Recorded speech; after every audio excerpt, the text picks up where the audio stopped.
ఒకసారి తెలంగాణ అప్డేట్స్ కూడా చూద్దాం. తెలంగాణలో పార్లమెంట్ ఎన్నికలు 17 స్థానాలకు సంబంధించి జరుగుతున్న సందర్భంలో కాంగ్రెస్ పార్టీ 8 పార్లమెంట్ స్థానాల్లో ఆధిక్యంలో ఉంది. బీజేపీ 8 స్థానాల్లో ఆధిక్యంలో ఉంది. ఎంఐఎం 1 స్థానంలో ఆధిక్యంలో ఉంది. బీఆర్ఎస్ అయితే ప్రస్తుతానికి ఉనికి లేదు. ఏ ఒక్క స్థానంలో కూడా లీడింగ్లో లేనట్టుగా తెలుస్తుంది. మొత్తం 17 స్థానాలకు సంబంధించి అంటే 50-50.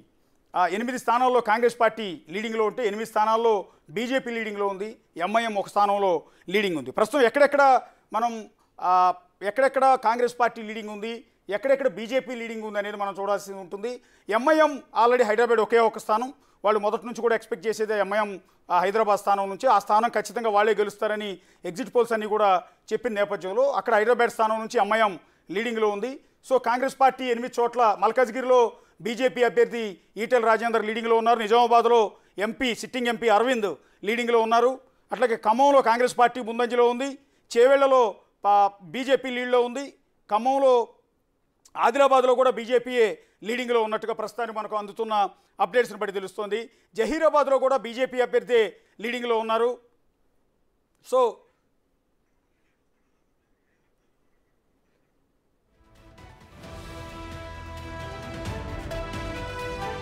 పెద్దపల్లిలో కాంగ్రెస్ పార్టీ ఆధిక్యంలో ఉంది.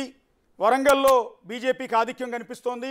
ఇదంతా కూడా తెలంగాణ పార్లమెంట్ ఎన్నికలకు సంబంధించిన అప్డేట్స్ మనం ఇక్కడ చూస్తున్నాం. ఖమ్మం పార్లమెంట్లో 19,935 ఓట్ల లీడింగ్లో కాంగ్రెస్ పార్టీ అభ్యర్థి ఉన్నట్టుగా తెలుస్తుంది. అట్లాగే కౌంటింగ్ కేంద్రం నుంచి నామా నాగేశ్వరరావు వెళ్ళిపోయారు. అసంతృప్తితో నిరుత్సాహంతో వెళ్ళిపోయినట్టుగా తెలుస్తోంది. నల్గొండ లోక్సభలో 30,000 ఆధిక్యంలో కాంగ్రెస్ పార్టీ అభ్యర్థి లీడింగ్లో ఉన్నట్టుగా తెలుస్తోంది. 1 స్థానంలో ఎంఐఎం ముందంజలో ఉంది. అది కూడా హైదరాబాద్ స్థానం నుంచి అసదుద్దీన్ ఓవైసీ ఆయన లీడింగ్లో ఉన్నారు. సో ఇక్కడ 8 స్థానాలని బీజేపీ, 8 స్థానాలని కాంగ్రెస్ పార్టీ ప్రస్తుతానికి అందుతున్న లీడ్లు బట్టి షేర్ చేసుకుంటున్నాయి. 1 స్థానాన్ని ఎంఐఎంకి ఇచ్చాయి. సో ఇక్కడ సికింద్రాబాద్లో బీజేపీ అభ్యర్థి కిషన్ రెడ్డి లీడ్లో ఉన్నారు. సో ఇదంతా ఎగ్జిట్ పోల్స్లో మొదటి నుంచి కూడా చెప్తూనే ఉన్నారు. సికింద్రాబాద్ అండ్ మల్కాజ్గిరి బీజేపీ వైపుకి వెళ్ళే అవకాశం ఉంటుంది. అందులో భాగంగా మల్కాజ్గిరి నుంచి బీజేపీ అభ్యర్థి ఈటెల రాజేందర్ లీడింగ్లో ఉన్నారు. నిజామాబాద్లో సిట్టింగ్ ఎంపీ అరవింద్ లీడింగ్లో ఉన్నట్టుగా మనకు ప్రస్తుతం తెలుస్తోంది.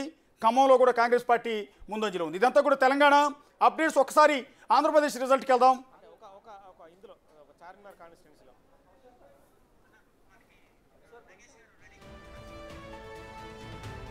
తెలంగాణ అప్డేట్స్ ఒక్కసారి న్యూస్ రూమ్ నుంచి మా ఇన్పుట్ ఎడిటర్ నగేష్ ప్రస్తుతం లైవ్లో అందుబాటులో ఉన్నారు. నగేష్,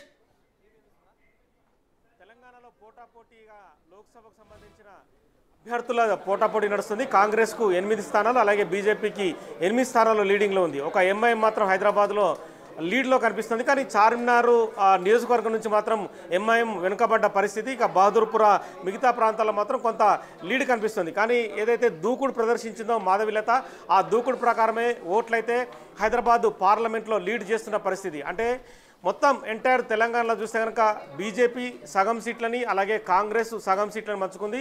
ఇప్పటికే ఖమ్మం పార్లమెంట్ నుంచి నామా నాగేశ్వరరావు బీఆర్ఎస్ పార్టీ అభ్యర్థిగా ఉన్నాడు. అతను కౌంటింగ్ కేంద్రం నుంచి తను గెలవనని చెప్పి ఇంటికి వెళ్ళిపోయిన పరిస్థితి. రామసాయం రఘురామరెడ్డి ప్రస్తుతం లీడ్ని 6,000కు పైగా ఓట్ల లీడ్ని కనబరుస్తున్నారు. అలాగే నల్గొండ పార్లమెంట్ నుంచి కందుకూరు రఘువీర్ కూడా లీడ్లో కనిపిస్తున్నారు.